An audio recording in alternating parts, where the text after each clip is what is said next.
Halo semuanya, kami dari kelompok 7 ingin menjelaskan tentang pelaksanaan demokrasi Pancasila. Sebelumnya, perkenalkan nama saya Geoffrey Jevanya Siombing dengan NIM 124360106. Saya Egy Setiawan. Baik, perkenalkan saya Erwin. Perkenalkan, nama saya Advin Fadli Semelang. Saya Ganendra. Baik, di sini saya akan menjelaskan sedikit pelaksanaan demokrasi Pancasila. Nah, tujuan dari demokrasi Pancasila adalah mewujudkan negara yang berdaulat adil, sejahtera, bersatu, dan bermoral berdasarkan nilai-nilai Pancasila. Demokrasi di Indonesia tidak hanya meniru sistem negara lain, tetapi lahir dari nilai-nilai yang sudah tertanam dalam budaya bangsa. Demokrasi yang kita anut dikenal sebagai demokrasi Pancasila, yakni sebuah demokrasi yang berlandaskan pada nilai-nilai Pancasila dan Undang-Undang Negara Republik Indonesia tahun 1945. Menurut Badan Pembinaan Ideologi Pancasila atau BPIP dan berbagai literatur kewarganegaraan, demokrasi Pancasila menekankan pada penghormatan terhadap martabat manusia, musyawarah untuk mufakat, menjunjung persatuan, serta keadilan sosial bagi seluruh rakyat Indonesia.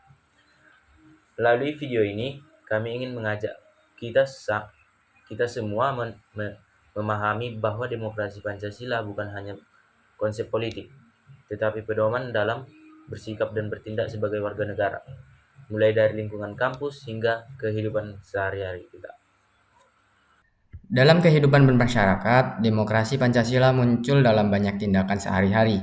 Contohnya seperti saat ketika warga mengikuti kegiatan kerja bakti, gotong royong, ataupun saling membantu tanpa memandang suku maupun agama. Kita sedang menerapkan Pancasila, persatuan Indonesia, dan keadilan sosial.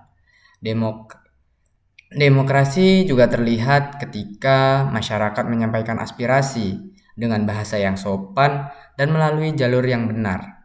Misalnya, seperti rapat RT, musyawarah desa, ataupun ruang diskusi publik.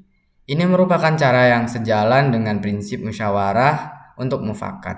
Selain itu, ketika kita menghormati hak orang lain, tidak memaksakan pendapat, serta terbuka terhadap kritik yang membangun, maka kita telah menerapkan asas kemanusiaan dan kedaulatan rakyat. Demokrasi Pancasila itu hidup melalui kebiasaan kecil yang menjaga keharmonisan sosial. Terima kasih. Menjelaskan contoh penerapan demokrasi dalam kehidupan organisasi maupun kampus. Jadi, pelaksanaan demokrasi Pancasila bukan hanya terlihat dalam pemerintahan dan lembaga politik, tetapi juga nyata dalam kehidupan kampus. Contohnya, ketika kelas atau organisasi mahasiswa melakukan rapat untuk mengambil keputusan secara musyawarah, setiap anggota dapat menyampaikan aspirasi, pendapat tanpa merasa takut atau tertekan atau merasa adanya intervensi. Kemudian keputusan itu diambil berdasarkan mufakat. Praktik ini menggambarkan prinsip sila keempat Pancasila. Kemudian ada contoh lain, yaitu di mana pembagian tugas secara kelompok, yang dimana contohnya adalah sekarang, yang dimana itu secara adil dan proporsional.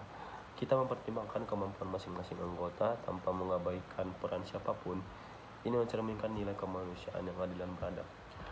Kemudian hal-hal sederhana seperti menghargai waktu, mendengarkan pendapat teman, dan menjaga situasi tetap kondusif juga merupakan bagian dari pelaksanaan demokrasi Pancasila dalam kehidupan akademik.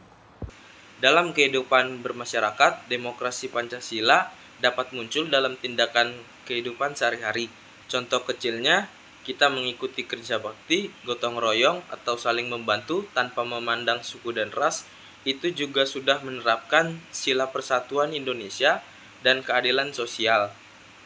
Demokrasi juga terlihat ketika masyarakat menyampaikan aspirasi dengan bahasa yang sopan dan melalui jalur benar. Misalnya, kita mengikuti musyawarah desa atau ruang diskusi publik. Cara ini sejalan dengan prinsip musyawarah, yaitu mencapai mufakat. Selain itu, kita menghormati hak orang lain, tidak memaksakan pendapat, serta terbuka terhadap kritik yang membangun, maka kita telah menerapkan asas kemanusiaan dan kedaulatan rakyat. Demokrasi Pancasila hidup melalui kebiasaan-kebiasaan kecil yang menjaga keharmonisasian sosial. Terima kasih. Sebagai generasi muda, kita memegang peran penting dalam menjaga keberlangsungan demokrasi Pancasila. Demokrasi tidak hanya hadir dalam pemilu, tapi juga dalam cara kita bersikap terhadap sesama, berdiskusi, dan mengambil keputusan. Mari kita biasakan berdialog secara sehat, mengutamakan persatuan, dan menghargai perbedaan pendapat. Mulailah dari lingkungan terdekat seperti keluarga, pertemanan, kelas, dan organisasi. Demokrasi yang kuat membutuhkan warga negara yang aktif, kritis, beretika, dan bertanggung jawab. Kami mengajak seluruh masyarakat untuk menjadikan nilai-nilai Pancasila sebagai landasan dalam setiap tindakan. Dengan begitu, kita tidak hanya memahami konsep demokrasi Pancasila, tetapi benar-benar menjalankannya dalam kehidupan nyata. Dari kita, untuk Indonesia yang lebih adil, bersatu, dan bermartabat.